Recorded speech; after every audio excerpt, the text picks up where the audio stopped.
Hər kəsə salamlar. Bu videoda mən 2025-ci il Güvən Nəşriyyatı 2-ci hissə biologiya test toplusundan biokimya bölməsindən 111-ci sualın izahını vermək istəyirəm.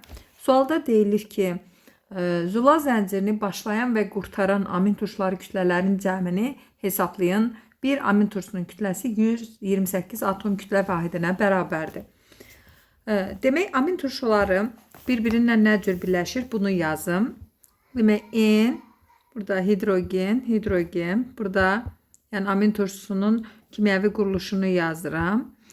Burada radikal ola bilər. Burada isə karboksil qrupu. Biz bildiyimiz kimi hər bir amin turşusu amin qrupundan və karboksil qrupundan ibarətdir. Demək, digər amin turşusunu yazıram. Yenə hidrogen, azot, CH, burada radikal, hər hansı bir radikal. Burada karboksil qrupu, OH. Diqqət eləsək görərik ki, zülal əmələ gəldiyi zaman bir amin turşusundakı karboksil və bu karboksil qrupudur. Karboksil qrupundakı OH-la digərinin amin qrupundakı hidrogen birləşir.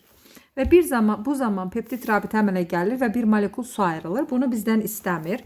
Demək, bir amin turşusunun kütləsi 128 atom kütlə vahidinə bərabərdir. Birinci amin turşusundan OH çıxır. OH-ın kütləsi isə 17 atom kütlə vahidinə bərabərdir. Demək, 128-dən 17 çıxanda olur 111. Bu başlayanın birləşəndən sonra kütləsi, qurtaranın birləşəndən sonra kütləsinə baxaq.